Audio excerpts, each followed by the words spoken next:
Hey everyone, it's Argonath here from Return of the Fan, and some more James Bond reviews are coming in. And so, Bounding into Comics has done a nice review, just short snippets of some of these reviewers, and it seems like the movie isn't as woke as a lot of initial reports made it out to be. So, it could be just that the marketing might have been a bit on the woke bent to try and get that positive press coming through, as someone noted in one of the comments down below, which we'll see.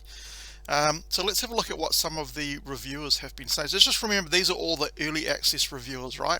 So, generally they have to say good things about a movie, otherwise they might not get access to the next movie. So we'll just have to wait and see once we get some proper reviews from people who aren't early access people. So John F. Trent from Bounding into Comics. The critic scores are coming in. So on Rotten Tomatoes, the tomato critic score currently sits at 86% with 64 fresh reviews and 10 rotten reviews. The average rating is 7.1 out of 10. So just a thing about the Rotten Tomato score, 86% doesn't mean that everyone scored it an average of 86%. It just means that 86% gave it fresh reviews, and a fresh review is anything from 6 out of 10 or more. So he could give it 6 out of 10, that still counts as a fresh review, 60%, but a 6 out of 10 is not really that great a movie, right? So just kind of keep that in mind when you look at Rotten Tomato scores. Alright, so looking at the top critics, the film does considerably worse. It has only a 78% tomato meter score with 21 fresh scores and 6 rotten scores. However, the average rating is 7.7 out of 10. So, this is really weird, because generally you would think that a movie would get, kind of 10 out of 10s all over the place, like a lot of the woke movies have. But I think because this isn't a woke movie, then the reviewers are more likely to say what they actually think, rather than follow the woke narrative and just say that the movie is absolutely brilliant, and so on. So I think that's kind of what's happening here, is that no one really thinks of James Bond as a woke character or anything like that, even though there's been some news about how James Bond is being brought kicking and screaming into the Me Too era and that kind of stuff. But it hasn't been a strong focus of the movie, I believe. So I think that's why we're kind of getting more realistic scores in Rotten Tomatoes. Again, still take them with a grain of salt. It could be even worse than what it actually is on Rotten Tomatoes. So let's have a look at what some of the critics are saying. So again, nicely summarized in this article here. A.O. Scott at the New York Times gives the film a rotten rating. He writes, "If No Time to Die were 90 minutes long, it might be worth your..." So I think that is a valid criticism of the movie that a lot of reviewers are making. It's essentially half an hour too long. It's like 2 hours and 45 minutes or something close to that. There we go, 163 minute long. So it's quite long, right? So I think that's probably a valid point that a lot of people could be making. Mike Lassell from the San Francisco Chronicle gives the film a perfect 4 out of 4 rating. He writes, "Craig leaves the series in a mammoth 163-minute extravaganza that audiences will be enjoying for decades. It's a lovely thing to see." That just seems too glowing to me, right? I mean, that's just gushing all over the place on the movie. I guess it's just a real small snippet as well. So, I mean, we'll just have to wait and see. I guess you could go along to these and have a read of the actual thing. But if you give something 4 out of 4, it means that it's the best ever movie that you'll ever see, right? Along with all the other ones that are 4 out of 4. So, we'll wait and see. Brian Tallarico at RogerEbert.com gives the film a rotten 2 out of 4 rating. He writes, "There's nothing here that hasn't been done better in one of the other Craig movies." That's interesting. So maybe there's not too much new stuff going on. It's just kind of rehashing all the old stuff. Keep going. Philip D. Semlian at Time Out gives the film a perfect 5 out of 5. He writes, "By whatever metrics you measure a Bond movie, tight plotting, gnarly villains, emotional sincerity, Craig's final outing is a rip-roaring success." That seems a bit too gushing to me as well. Keith Ehrlich at Slant Magazine gives the movie a rotten 2 out of 4. He writes, "This Bond's overall arc from modishly merciless killing machine to aging assassin with familiar feels with the familiar fields comes off as a treacly sop to psychological complexity. So yeah, I think they've tried to make Bond a bit more kind of humanistic, more personable, which really does kind of go against the character in his prime, right? But you know, maybe that's what happens to spies as they get older. So who knows? It could be a thing that actually happens in real life as well. Um, so let's see what the next one person says. Barry Hertz at the Globe and Mail gives the film a fresh rating. He writes, "No Time to Die make sure that my eyes are following each and every oh whoa stunt, as well as guaranteeing that I actually care about whether or really how Bond gets out of this one." So that's so far we haven't seen any comments about anything woke about the movie, right? So that's kind of a theme which is coming through these particular snippets of reviews. Jonathan Roberts at the New Paper gives the film 4 out of 5 and writes, "It's bold and ambitious, yet exudes confidence in movies and moves with such drive you do not feel most of its admittedly long 163-minute running time." So again, another person who kind of makes a note that it's a bit too long. So it probably has trouble kind of holding your patience. Jason Adams at My New Plaid Pants gives the film a B-. He writes, "You can feel the film dragging its heels towards its destination, nobody wanting to say their goodbyes to the franchise, and I'm generous enough and willing to grant them some leeway on that front because Daniel Craig's James Bond has earned it." So again, another person complaining about the running time, and it kind of just drags on a bit more than what you would want it to do. Iago Garcia at Cinemania gives the film 4.5 out of 5. He writes, "Craig is having a blast with a script that adds nuances, some blatantly comical. The rest of the performers, especially the female ones, are freed from those mere auxiliary roles." So it sounds like the female roles have been beefed up, which I guess is kind of good, as long as they don't go around denigrating the male characters like Bond, right? So yes, we want to bring up female characters, but we don't want them to denigrate the male characters at the expense of the female ones. We want both characters, male and female, to be brought up. That's what we're looking for. That's what fans are looking for, right? So hopefully that will be coming through in the movie. Keep going. Don K at Den of Geek gives the film fresh 3.5 out of 5. So you can see 3.5 out of 5 is a fresh rating, even though it's not that great, right? He writes, "While Bond's never been the most complex of on-screen characters, past attempts at fleshing him out in On Her Majesty's Secret Service and Craig's debut Casino Royale have been surpassed here." So it does seem to be quite a thing to bring the personal side of Bond into the movie. Now that could be good. You know, it is his last go, so it could be interesting.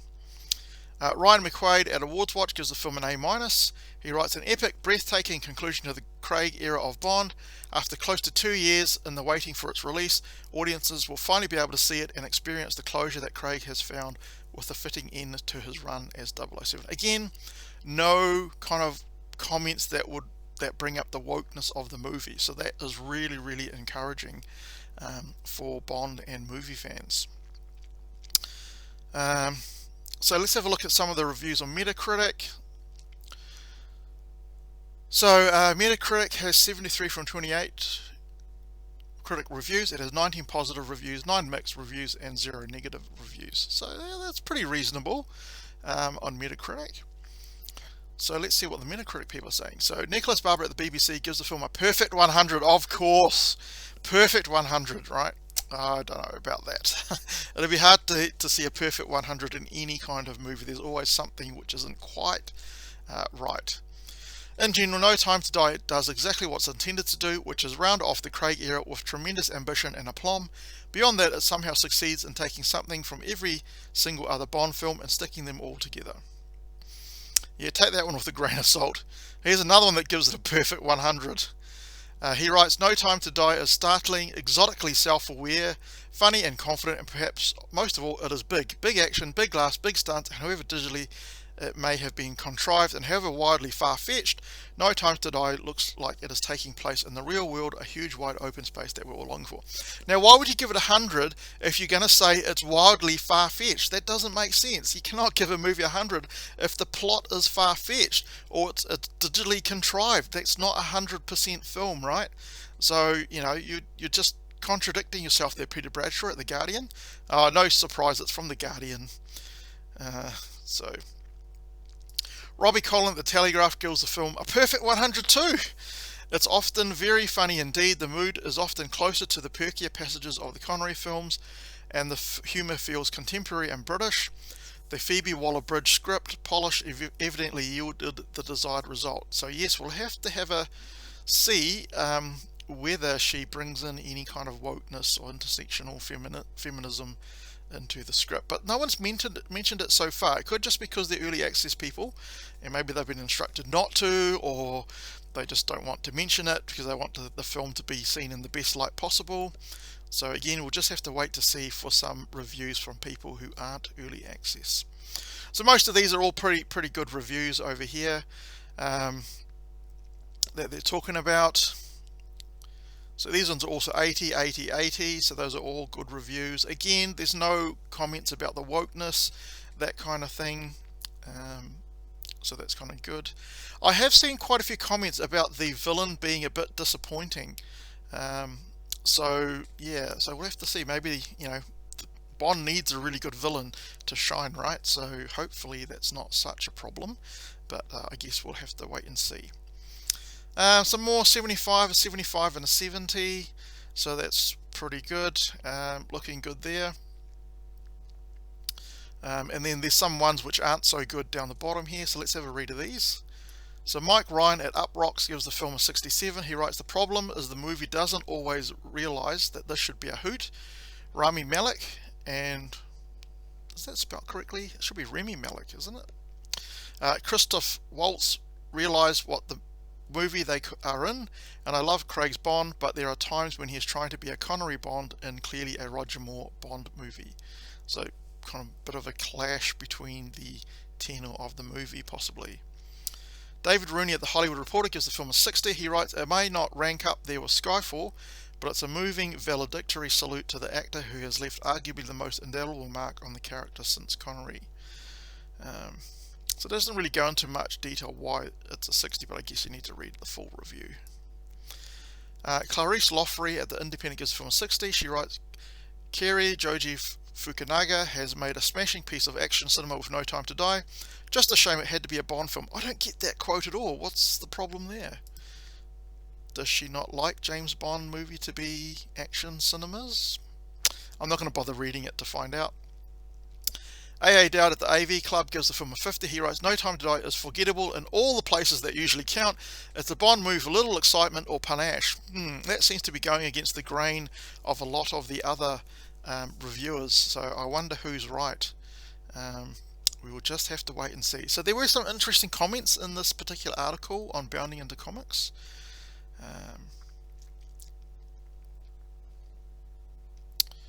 Where are we going for? So yeah, along with this, all of the critics that score on Rotten Tomatoes are woke, also bought and paid for. Wait for the audience score to determine if that flick is worth the coin to go and see. I really agree with that, right?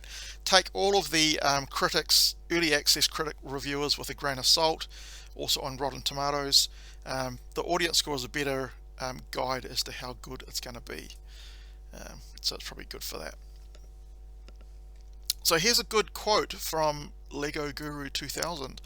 Good news is at least some reviews from non-woke reviewers have hit YouTube, and they're saying the new Bond film does not dive into the woke madness that its marketing was making it appear to be. Apparently that was done to try and get positive press from the woke media, but the film itself is not woke. So that is kind of good. So again, let's just wait and see for some more reviews to come out, and if that is true, then I'm going to be really happy about that, and I'm more likely to go and see the movie in the theatre. I'm seriously considering to go and see this next week, at least to say something about the movie that isn't just on say-so trailers and screenshots. Although the more I read about the movie, the less I'm thrilled about it. Humor will likely be a massive cringe. I agree with that. You don't want too much humor in a kind of Bond movie, right? I just don't think it meshes in. Probably Pierce Brosnan kind of had a bit too much humor in his movies. So I would really be disappointed if there's too much humor in No Time to Die. 165 minutes is runtime for masochists, and I can't take well movies where women act physically like men. Just seeing Lashana Lynch in some combat uniform and a weapon, ugh. So yeah, I don't like the trend of Hollywood trying to make strong women basically copies of men. Don't make them copies of men, just make them strong women. Right? Think of something like Ellen Ripley from the Aliens. She wasn't made out to be a copy of a man. She was her own character, and she was a strong woman. That's what we want to see in our female characters. Anyway, so what do you think? Do you think Bond is going to be woke? Do you think it's not going to be woke?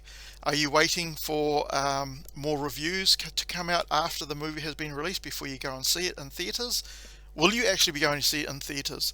Maybe there's no theatres open where you are, it just depends on the country, I guess.